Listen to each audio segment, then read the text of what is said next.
Gálatas 4, 16 ao 19.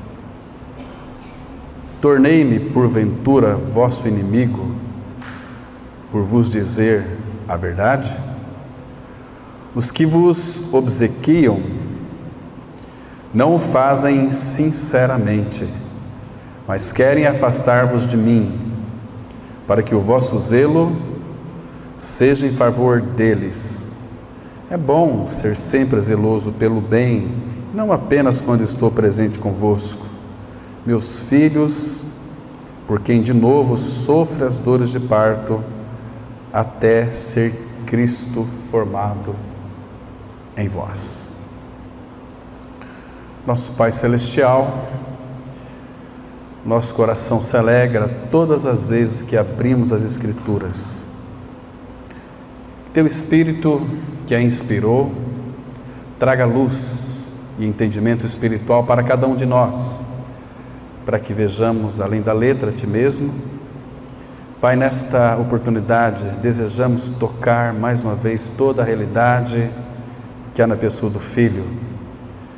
Nossa grande expectativa é ouvirmos a Tua voz, compreendermos o que Tu dizes de uma forma como Tu desejas que nós venhamos a aprender. Pai, sustenta cada um de nós, fortalece a nossa fé, nos aviva pelo Teu Espírito, vivifica-nos pela Tua Palavra, para que possamos então invocar o Teu nome. Entregamos nas Tuas mãos esse tempo que iremos passar aqui refletindo nas Escrituras, pois é um tempo muito bom, é um tempo de edificação. Pai, fala. Estamos aqui com os ouvidos abertos para ouvir a Tua voz. Em nome do Senhor Jesus Cristo nós oramos. Amém. Queridos irmãos, nós vamos hoje meditar um pouquinho sobre esses pequenos versículos que tratam de uma forma bastante acurada da preocupação do Espírito do Senhor com relação à Igreja de Cristo, naquilo que concerne ao seu caminhar com o Senhor, né? O apóstolo Paulo, quando escreveu para esses irmãos, porque aqueles irmãos o tinham como o seu inimigo, porque o apóstolo Paulo, ele estava confrontando eles com aquilo que eles estavam deixando para seguir ou voltar ao regime da lei, a praticar as obras da lei, porque a influência maligna dos falsos mestres nas igrejas da Galácia levou muitos cristãos a mudarem de uma forma bastante radical a sua postura com relação ao apóstolo Paulo. Então, longe de acolher o apóstolo Paulo, agora eles o rejeitam veementemente. Agora, 2 pontos aqui merecem destaque. A gente vai analisar essa carta de uma forma bem acurada. Se der para nós vermos detalhes, nós vamos fazer isso, vamos ver os detalhes da carta aos Gálatas, que é muito importante. Uma carta que temos que ler e relê-la, e sempre estar voltando para ela pedindo sempre a orientação do Espírito sobre essa carta, irmãos, porque sorrateiramente o engano, ele entra em nós. Tem uma tendência, e nós temos uma capacidade tão grande de receber ensinos que estão longe de uma realidade espiritual da pessoa e a obra de Cristo.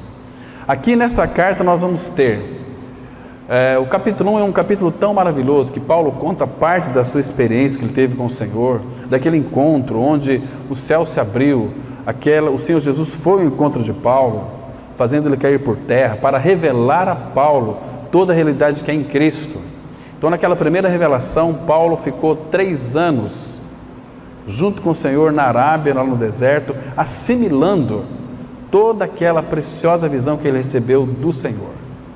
Era muita coisa, Paulo se encantou tanto, ele queria mais aquele que o alcançou, queria conhecê-lo mais. Então, nós vamos ter em Gálatas Paulo falando da sua experiência, que foi do agrado do Pai revelar o seu Filho nele. Ele entendeu que era da parte do Pai, porque o Pai faz todas as coisas. E o maior desejo que estava subtendido na vida de Paulo não era na realidade aquilo que ele não sabia, que só entenderia por revelação, que era a pessoa de Cristo.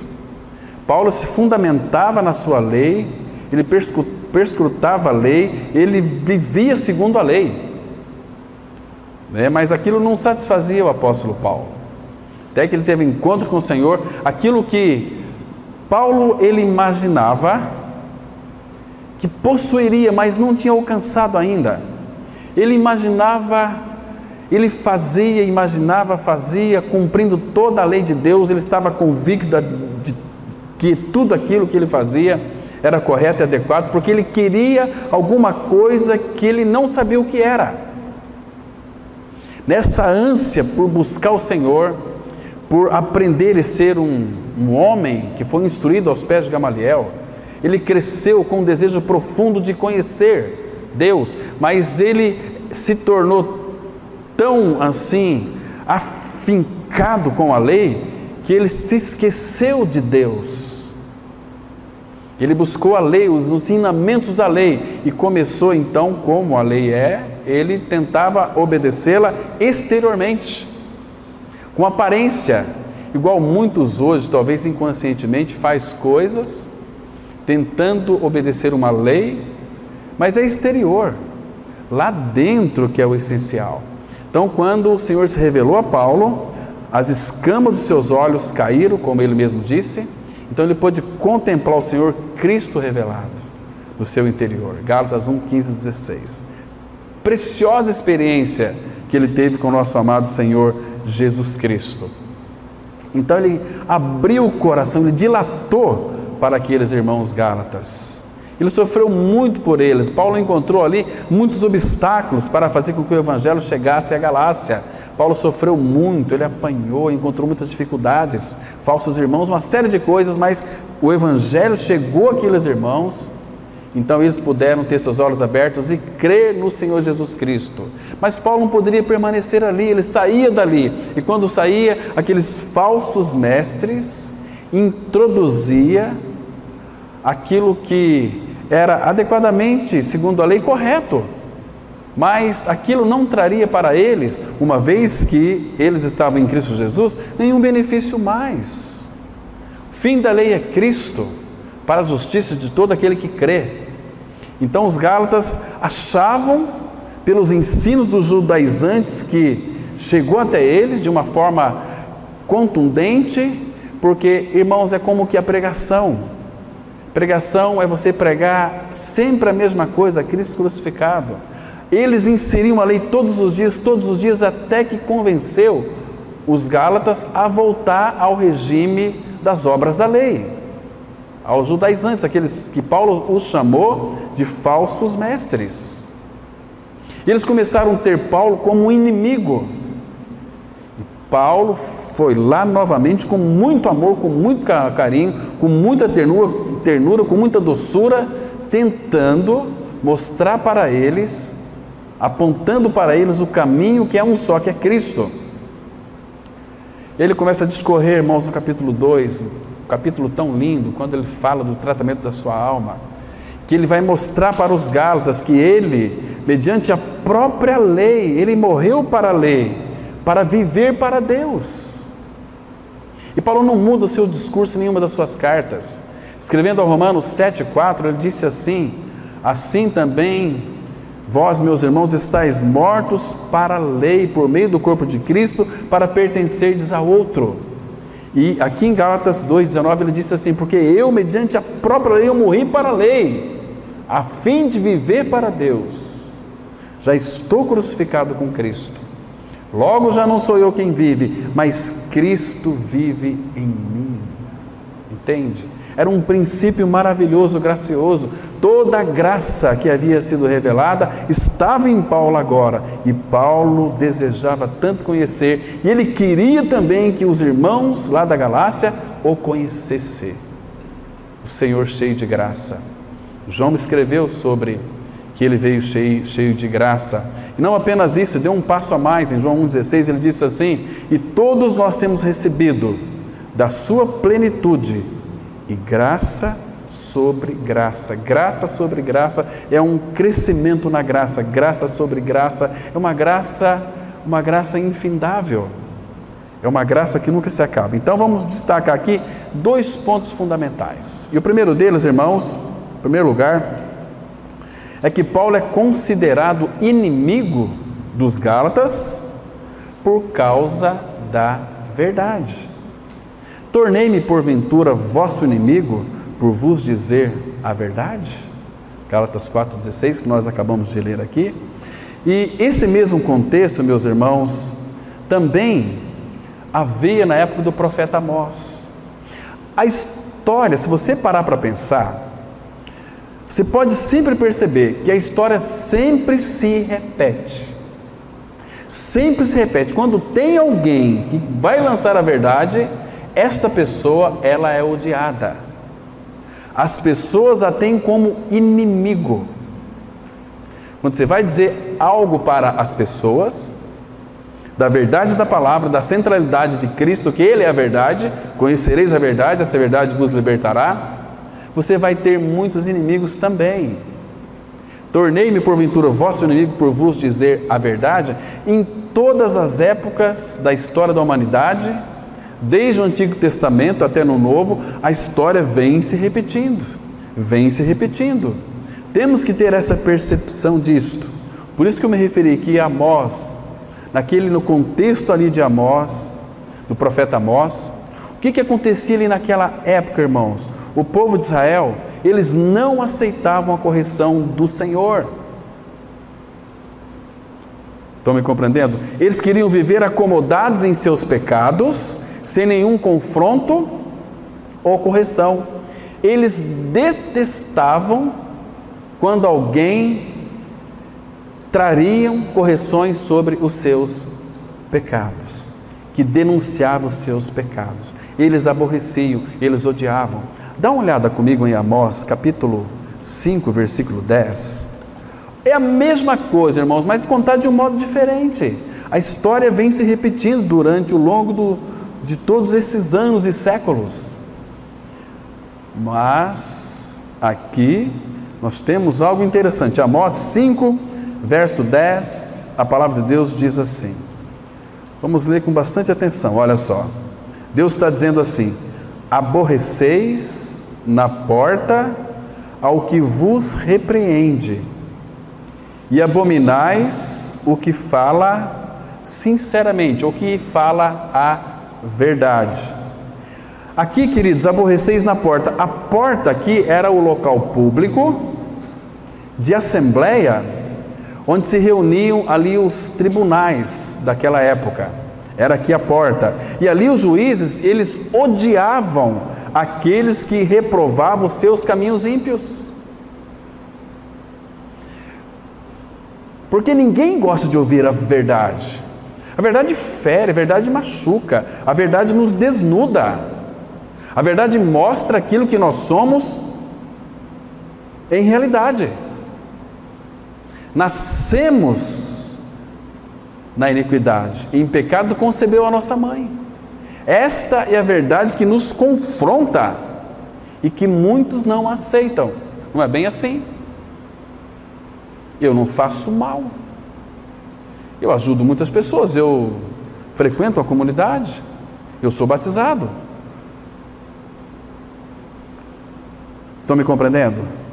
E ainda hoje, se vocês observarem, a mensagem que confronta o pecado, ela é odiada. Ela não faz bem para as pessoas. É uma mensagem desconfortável. As pessoas ímpias, pecadores, não se sentem bem onde a verdade ela é pregada. Não fica, irmãos, não suporta. É demais para o coração. A verdade parece que como que, até quando? Meu amigo, até quando? Meu amigo, até quando? E ela não suporta. Salmo primeiro vai dizer que os perversos não prevalecem na congregação dos justos. Dos justos. Por quê?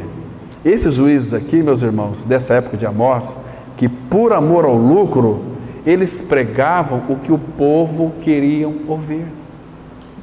E hoje é diferente, irmãos.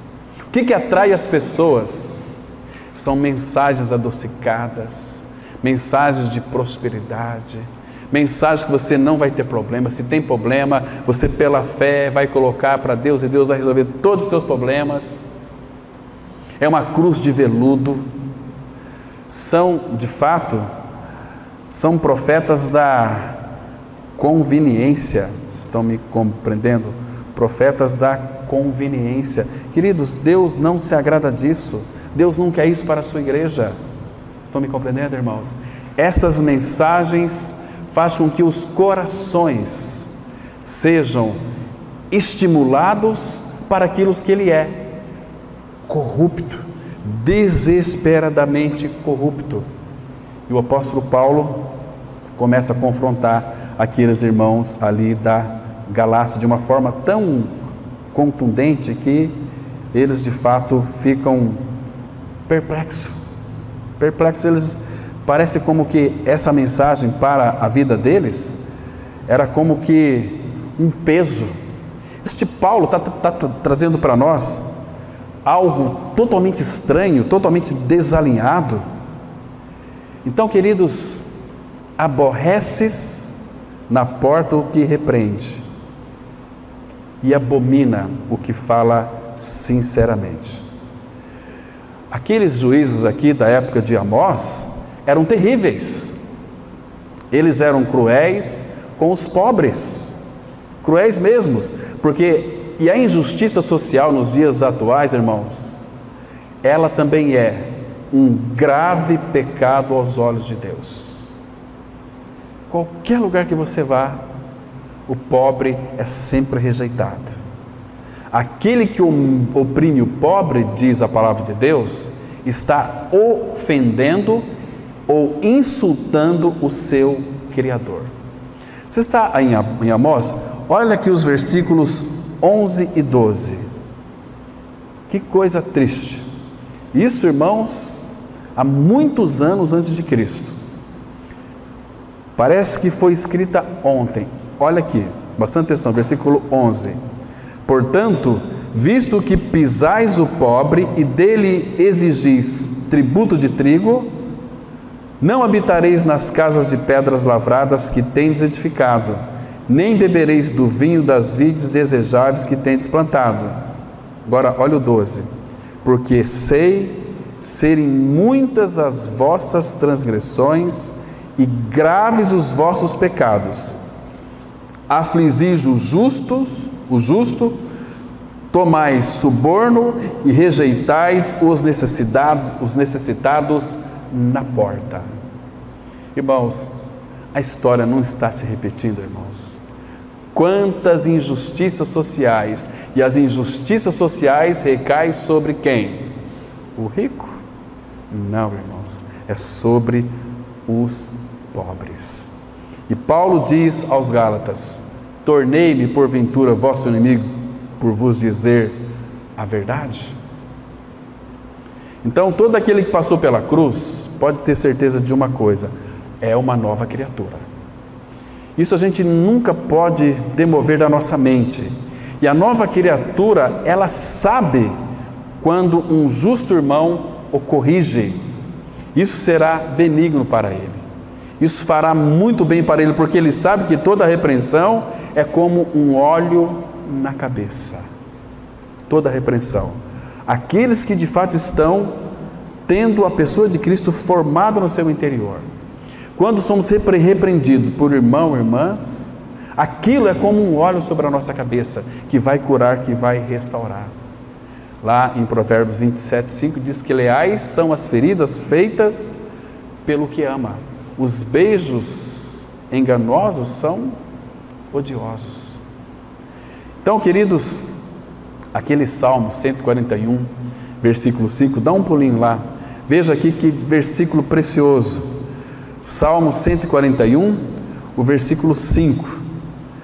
nós temos aqui uma declaração tão maravilhosa do salmista, que ele diz assim, vamos ler com bastante atenção. Diz assim: fira-me o justo, será isso mercê. O que é essa palavra mercê? Será isso para mim algo bom, benigno. Fira-me o justo, será isso benigno, será isso mercê, será isso bom. Repreenda-me, será como óleo sobre a minha cabeça, o qual não há de rejeitá-lo.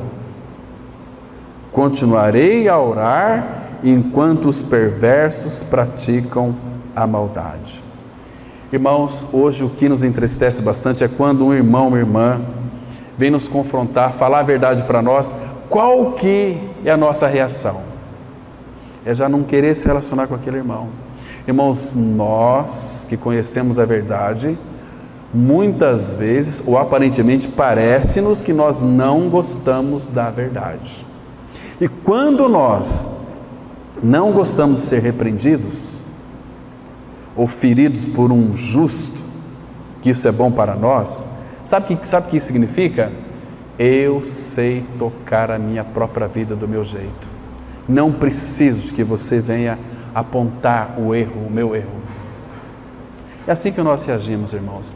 E isto nós tornamos inimigo daquele que nos repreendeu, talvez com amor. Estou dizendo isso porque assim ocorreu com Paulo com relação aos Gálatas. Paulo, quando voltou lá, viu que eles estavam fascinados pelas obras da lei. E Paulo fala: quem vos fascinou? Quem fascinou vocês? O que está havendo com vocês? Por que vocês estão voltando aos rudimentos, essa filosofia que tinham anteriormente antes de conhecer o Senhor? Será que a minha estada entre vocês foi em vão? O apóstolo Paulo, meus irmãos, ele sofreu demais ali com a entrada dos falsos mestres no seio da igreja.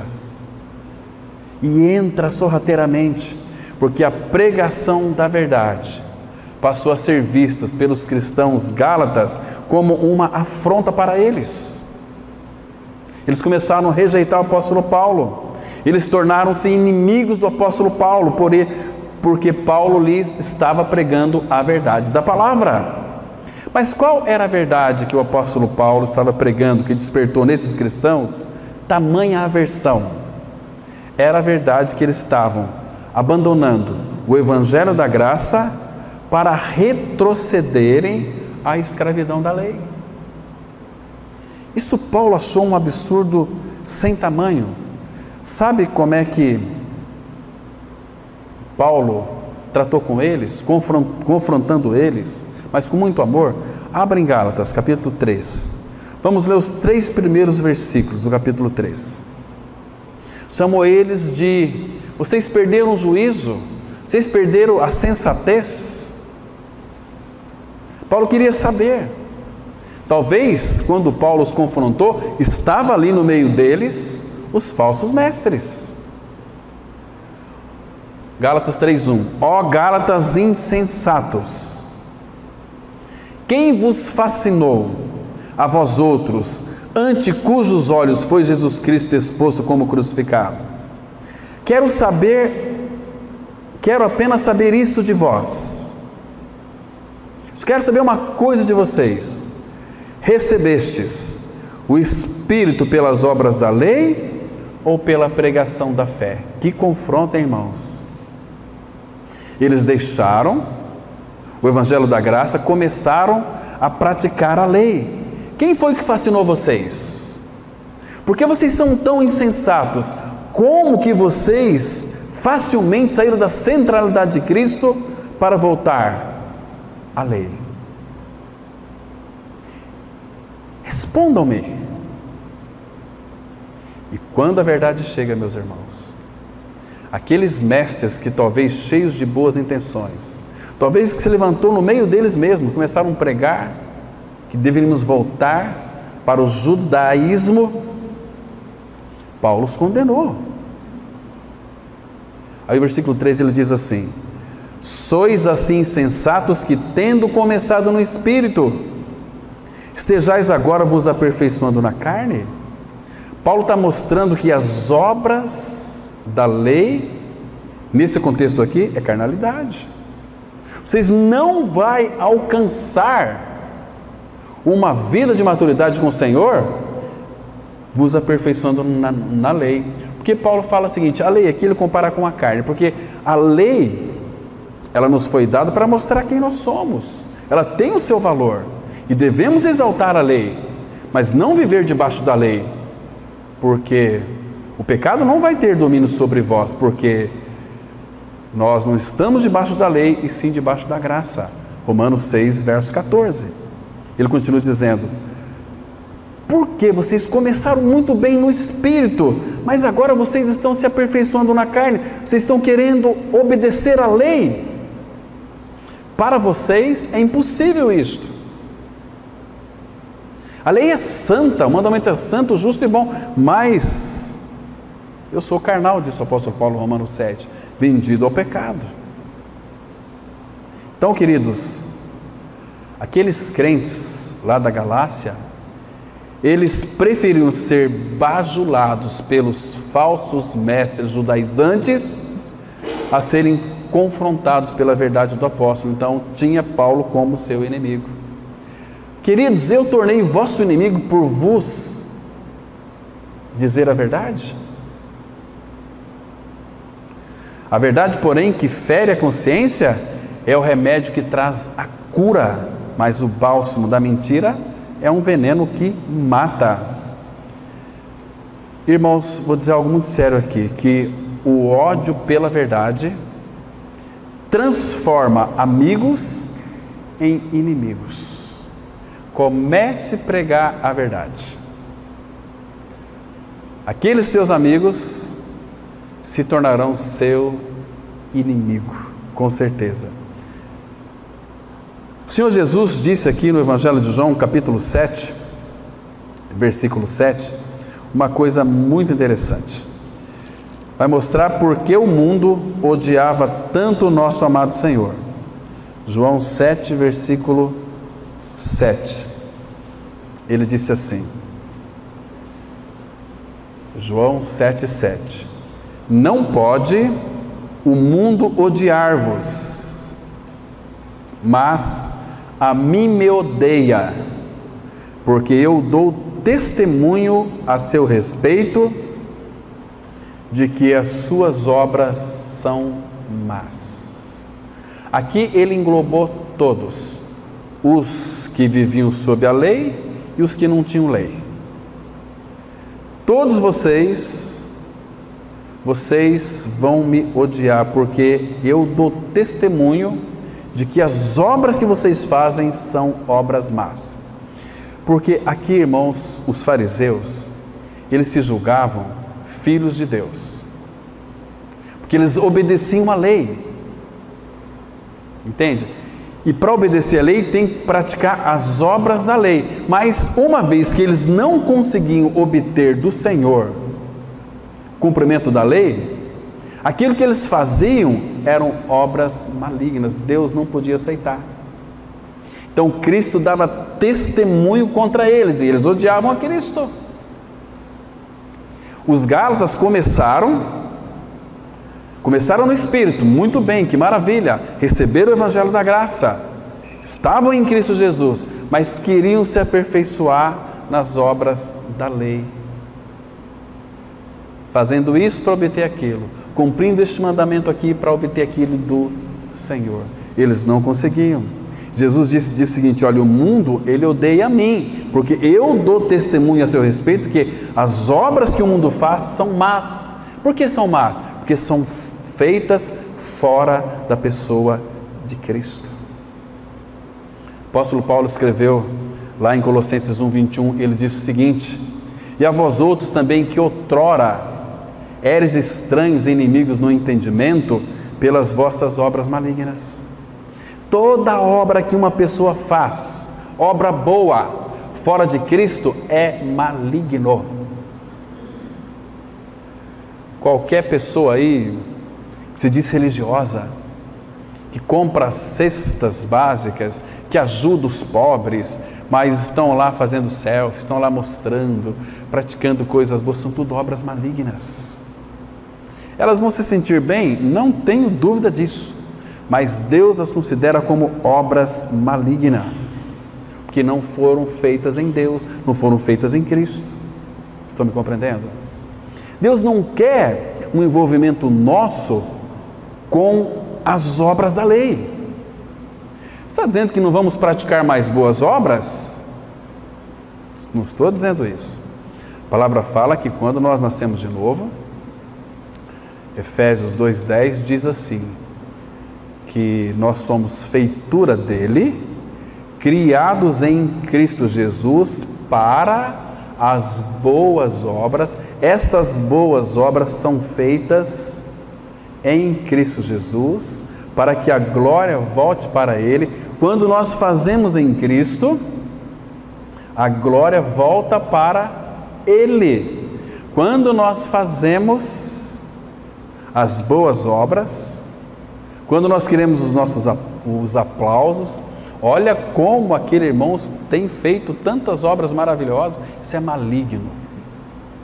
Embora as pessoas vão ser beneficiadas, então Paulo diz assim, somos feitura dele, criados em Cristo Jesus para as boas obras. Então agora eu vou ter que correr para fazer as boas obras, não é isso. Para as boas obras, as quais Deus preparou de antemão para que andássemos nelas. Ele vai colocar as obras para nós realizarmos, mas na força dele, na dependência dele, e a glória vai tudo para ele. Porque aqueles irmãos do primeiro século, eles faziam obras que eles nem sabiam que eram boas obras. Lembra quando o Senhor Jesus disse lá em Mateus 25, quando os recebeu nas entradas dos portais eternos, vinde bendito de meu Pai, entrai na posse do reino que está preparado desde a fundação do mundo, porque tive fome e deste de comer, tive sede e deste de beber, estava nu e vestiste-me, estava no hospital e foste visitar-me, estava preso e foste lá também me visitar. Senhor, quando foi que te vimos nu, com fome e preso? Quando vocês fizeram a um desses meus pequeninos, a mim vocês o fizeram. Mas eles, aqueles irmãos que fizeram essas boas obras em Cristo, não contabilizaram essas obras. Quem contabiliza é Ele. Deixa Ele contabilizar. Por isso que Paulo fala assim em Filipenses, para mim o viver é Cristo. Viver é Cristo, não mais eu. Uma alma tratada é não mais eu, porque eu fui crucificado com Cristo. Se eu fui crucificado com Cristo, este eu, alma, está na cruz. Vivo não mais eu, mas Cristo vive em mim. O que significa Cristo vive em mim? Significa que tudo que eu faço, tudo que eu sou, é pela pessoa de Cristo que habita em mim. Então, se é Ele que faz, não é eu quem faz.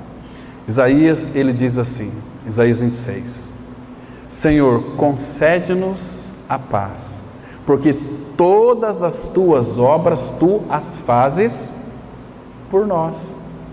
Como que Ele vai fazer as obras deles por nós? Ele faz através de nós, mas é Ele quem faz. Não, eu tenho capacidade, você não tem capacidade. Porque a palavra fala aqui, lá em Colossenses, em Cristo, tudo subexiste. Então é Ele quem faz. Se Ele não nos sustentar, nós não podemos fazer nada. Estava aqui, hoje, orando de manhã, e lembrei-me do nosso irmão Tiãozinho, que fez hoje pela manhã uma amputação da primeira perna. Ele é diabético, tem 64 anos e mandou um áudio para nós hoje, né? Olha a preocupação daquele irmão, não sei, lá no grupo dos jovens eu coloquei esse áudio lá, e ele disse assim, olha a preocupação desse irmãozinho. E o Senhor colocou um anjo, uma enfermeira lá de Serrana, uma irmãzinha, no hospital da Beneficência Portuguesa, para cuidar dele. Então, por causa disso, nós tivemos este áudio. E o Joãozinho, ele disse assim, olha gente, fica tranquilo, está tudo bem comigo. Queridos, eu me lembrei de Epafrodito. Epafrodito ficou muito angustiado porque soube que os irmãos filipenses, os irmãos filipenses, que Epafrodito estava doente. Então ele se angustiou. Gente, está tudo bem comigo, eu só vou amputar uma perna, amanhã eu vou amputar outra. Eu tenho diabetes, eu vou morrer. Mas ele não disse isso, mas ele podia dizer: olha, irmãos, estou servindo o Senhor durante muito tempo, louvo ao Senhor, vou amputar minha perna, eu sei que eu vou sofrer, sei que eu posso até morrer, porque o médico não garantiu vida para ele. Vai ter que operar. Trombose, está necrosando já as duas pernas, cortou uma hoje, um homem sem perna, mas amanhã vai cortar outra, vai ficar assim as duas pernas. Irmãos, e eu não vi ali murmuração. Aquilo que ele disse me tocou profundamente, porque, irmãos, que coisa mais preciosa.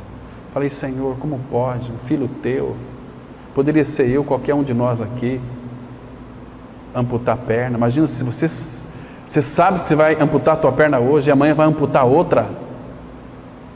Acabou. O que um homem pode fazer sem perna? Mas ele não está preocupado com o que ele pode fazer, ele está descansando daquilo que Cristo fez por ele lá no Calvário. Jesus morreu a morte dele e a minha, a sua morte também, nos crucificando, nos dando a sua vida pela ressurreição, vida eterna. Como entrou um sujeito de muleta, o pastor Simval conta num dos seus livros, o cativeiro acabou.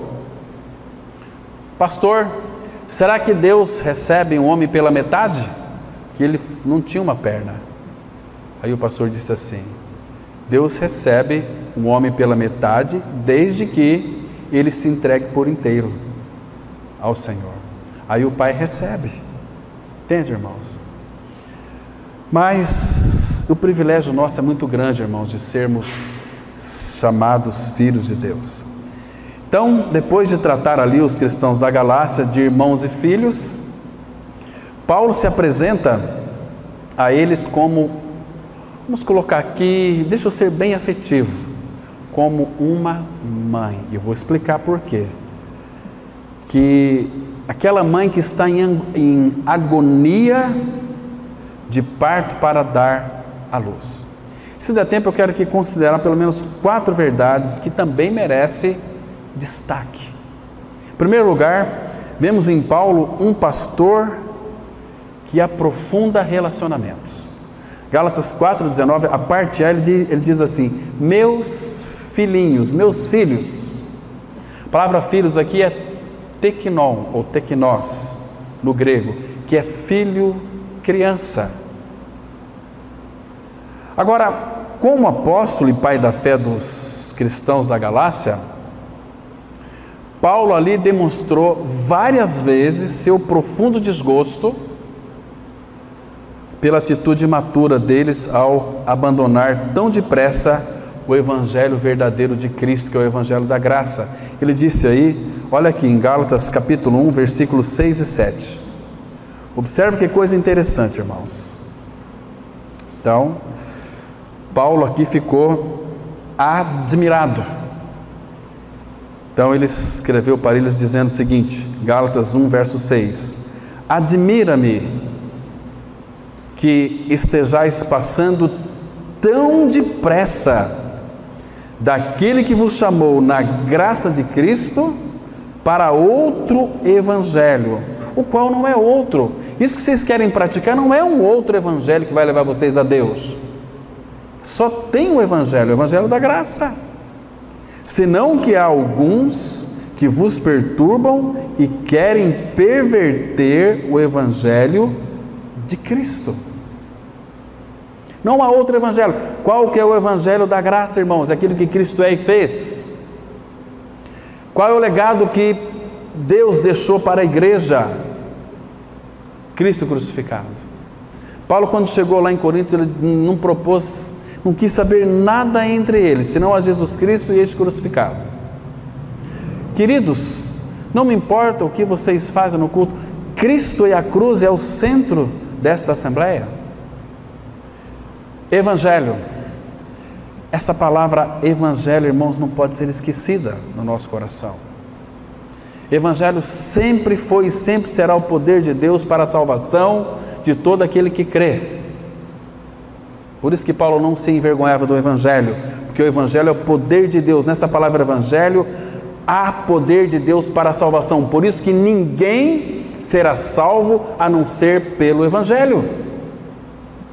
O evangelho no Antigo Testamento, evangelho no Novo Testamento é um só. Aponta para Cristo e a obra consumada no Calvário, que restaura todas as coisas. Restaura um coração triste, restaura um coração empedernido, quebra, traz vida nova, vida de ressurreição, traz o próprio Senhor.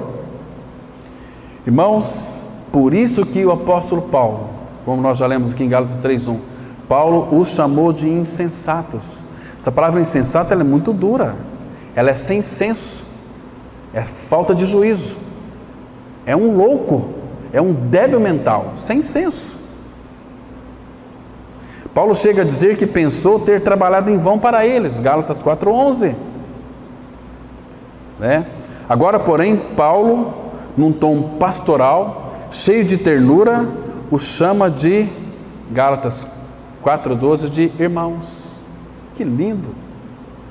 Irmãos, em Gálatas 4:19, filhos, e apresenta-se a eles como uma mãe. Em que sentido? O amor do apóstolo Paulo pelos irmãos aqui da Galácia levou o apóstolo Paulo a uma agonia profunda. Também era a igreja de Corinto, aquela igreja carnal. Irmão, você já parou para pensar quando o apóstolo Paulo disse lá em 2 Coríntios 11, versículo 3 e 4, porque eu zelo por vós com o zelo de Deus. Imagina como é que é isso? Procura descobrir como Deus é zeloso pela sua palavra. Procura descobrir o zelo de Deus que Ele tem pela sua palavra e pelos que são teus. Agora imagina o apóstolo Paulo sendo um instrumento pelo qual Deus o usou para zelar daqueles irmãos. Paulo tinha muita responsabilidade. A igreja deve ter muitas responsabilidades, irmãos. Não encher a cabeça de conhecimentos bíblicos, não encher a cabeça de conhecimentos a respeito de Cristo, de Deus. Isso é fundamental, tem o seu valor? Tem! Mas lembre-se de uma coisa: a igreja precisa viver essa realidade fora das quatro paredes. Falávamos hoje pela manhã, quando Jesus, Ele comia com publicanos e pecadores. Jesus procurava vínculos com publicanos e pecadores. Nós também é assim, mas cuidado, irmãos, não se deixe influenciar pelos pecadores. Podemos ter amizades com eles, mas cuidado para não se influenciar com eles. Cria vínculos para ganhá-los para o Senhor, como Cristo era. Como às vezes a gente vai ali no lago, lá embaixo, vê aquela garça pisando naquele barro lá e ela sai voando, as penas continuam branquinhas. Assim deve ser nós neste mundo. Pisar no atoleiro, mas não nos contaminar. Para buscar, muita gente carente de Cristo estão sofrendo, estão agoniadas, estão tristes. Vivem uma vida fazendo um esforço tremendo para aparentemente parecer aos homens que está tudo bem, mas lá dentro há uma tristeza, lá dentro há uma angústia, lá dentro há uma solidão, lá dentro há uma falta de paz. E Paulo queria preencher este vazio que eles tinham. Quando uma pessoa ela está vazia, ela vai procurar preencher as lacunas da sua alma com coisa, até com a religião. Vamos aqui obedecer à lei, vamos praticar as obras da lei. Paulo disse não. Queridos, a agonia que o apóstolo Paulo sentia era uma agonia de uma mãe. A agonia da mãe que está prestes a dar à luz não termina em choro, mas termina em alegria. Não termina em desespero, mas em vívida esperança. Não é assim? Mais uma vez, Paulo estava aqui em trabalho de parto, novamente, irmãos, agonizando por eles. Na primeira vez, houve ali uma espécie de aborto.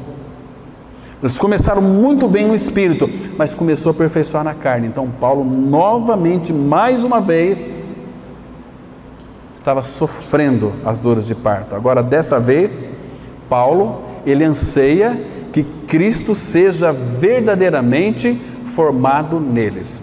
Vamos lá para Gálatas 4, verso 19. Gálatas 4, verso 19. Paulo diz assim: meus filhos, meus teknós, minhas pequenas crianças, por quem de novo sofre as dores de parto, até ser Cristo formado em vós. E aqui no grego está formado em vós completamente. Completamente. Porque, irmãos, o apóstolo Paulo, ele era um homem que buscava a maturidade espiritual para os Gálatas, para os Colossenses, porque Paulo ali, ele abre o coração dele lá para os Colossenses, se esforçando, irmãos, de uma forma, talvez além das suas próprias forças, na dependência da graça, para apresentar todo o homem perfeito, maduro em Cristo Jesus. Paulo sofria, Paulo tinha amor por aqueles irmãos. Paulo, ele não se satisfaz em que Cristo habitava apenas neles. Nós também, irmãos, não fique satisfeito com a habitação de Cristo em nós. Se o velho homem foi crucificado, você morreu com Cristo, ressuscitou com Cristo, Cristo é sua vida, Cristo habita em nós, mas não fique satisfeito com isso. Procure, anseie ver Cristo formado em você, como Paulo ansiava em ver Cristo formado neles e vê-los transformados à imagem de Cristo. Aí tem um sentido muito especial. Paulo ansiava por isso porque, queridos, o apóstolo Paulo, ele não descansava, ele tinha preocupação com todas as igrejas, porque uma vez que uma comunidade está buscando a maturidade, ela está no caminho certo. Nós fomos chamados para uma vida de relacionamento com o nosso amado Senhor, crescimento ascensional com o nosso amado Senhor, porque quando nós crescermos, formos maduros, nós não iremos deixar nos envolver por doutrinas varas e estranhas. Nenhum vento de doutrina vai nos levar nem para lá e nem para cá. Nós temos uma direção, temos uma firmeza, que é Cristo. Deixa eu colocar uma nota para vocês aqui. Essa palavra aqui, formado, a palavra grega formado é morphó, que deixa claro que a forma significa a forma essencial, a forma completa e não a aparência exterior. Por isso que era a preocupação de Cristo ser formado nele. Então a ideia, portanto, é de caráter realmente semelhante a Cristo. Precisava de formar o caráter de Cristo neles, porque se Cristo fosse formado neles, irmãos, o apóstolo Paulo ficaria muito tranquilo. O apóstolo Paulo ficaria muito descansado, sabia? Não teria mais nenhum tipo de problemas, porque John MacArthur, ele escreveu um pensamento muito interessante. Ele disse assim, que assim como um embrião sem forma, gradualmente ele toma a forma do homem, um embrião, gradualmente, naturalmente vai tomando a forma de um homem, ali no ventre, né? O cristão sem forma, gradualmente assume a semelhança de Cristo. Por isso que até que Cristo seja formado, que vocês tomem a forma do caráter de Cristo em seu interior. Aí não vai ter mais problema de ninguém nos desviar da centralidade dele. que à medida que ele cresce na graça, essa semelhança se torna mais e mais definida na vida da nova criatura, até que finalmente o cristão, ele atinge a estatura da plenitude de Cristo. Vamos ler o último texto, irmãos, Efésios capítulo 4, versículo 13. Nós vamos encerrar. Efésios 4, 13. A palavra de Deus, ela diz assim. Olha que texto maravilhoso. Graças ao Senhor por esse capítulo 4 de Efésios, irmãos. Aqui nós temos toda a revelação de Deus, todo o propósito de Deus e o que Ele deseja e o que Ele espera para nós, a sua igreja. Versículo 13, ele diz assim: até que todos, não apenas um, até que todos cheguemos à unidade da fé e do pleno conhecimento do Filho de Deus, à perfeita varonilidade, à medida da estatura da plenitude de Cristo, para que, olha o propósito aqui, para que não mais sejamos como meninos, agitados de um lado para o outro e levados ao redor por todo o vento de doutrina, pela artimanha dos homens que pela astúcia com que induzem ao erro, mas seguindo a verdade em amor, cresçamos em tudo naquele que é a cabeça, Cristo, de quem todo o corpo, bem ajustado e consolidado pelo auxílio de toda a junta, segundo a justa cooperação de cada parte, efetua o seu próprio aumento para a edificação de si mesmo em amor. Está vendo aqui, irmãos? Paulo queria que os Gálatas tivessem a pessoa do Senhor Jesus Cristo formado neles, para que então o apóstolo Paulo, como nosso Pai Celestial, poderia encontrar naquela assembleia descanso. Aqui tem um local onde eu tenho um lugar para o meu repouso, ouvidos abertos, alguém que me serve e alguém que me ama. Como o Senhor Jesus, ele fez 11 visitas em Betânia, nunca pousou em Jerusalém, mas ia para a aldeia de Betânia, Maria, Marta e Lázaro. Lázaro o amava, Maria o ouvia e Marta o servia. Irmãos, nós temos que ser uma igreja que ansiamos por servir o Senhor. Aliás, em primeiro lugar, a ordem não pode ser mudada, que ame o Senhor. Quando nós amamos a Ele, como deve ser o nosso serviço a Ele? Todos os vossos atos sejam feitos em amor e ouvidos que escutam. Quando nós amamos, vamos ouvir, porque é gostoso você ouvir quem você ama, e é gostoso você servir quem você ama. Irmãos, Ele nos amou, Ele morreu a tua morte, na cruz do Calvário Ele experimentou a tua morte e a minha morte, para que nós nunca mais viéssemos a experimentar aquela morte eterna. Temos em nós uma vida de ressurreição.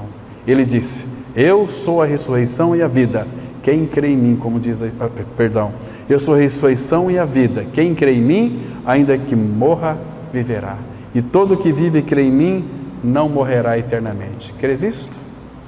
Que o Senhor nos ajude, irmãos, que o Senhor nos dê essa habilidade, capacidade, para que ansiamos a formação do caráter dele em nosso interior. Amém?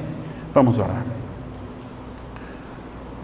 Pai, graças te damos mais uma vez, porque o Senhor tem trazido aos nossos corações a revelação da tua palavra. Pai, aquilo que tu tens para nós é algo muito especial, é o teu amado Filho. O Senhor nos deu tudo para nós, ó Pai. Como nós podemos não nos apegar a Ele, a desviarmos dEle? Pai, não permita isso nunca, jamais. Tem misericórdia de nós e nos ajude a crescer no Senhor. Leva-nos guardado para os nossos lares. Obrigado por esse tempo de comunhão da palavra e continue falando conosco. Queremos sempre ouvi-lo. queremos amá-lo, ouvi-lo e servi-lo. Obrigado por essa noite tão preciosa e agradável, Pai. Nós vamos dormir e logo pegar no sono, porque só Tu nos fazes repousar com segurança. Em nome de Cristo nós oramos. Amém.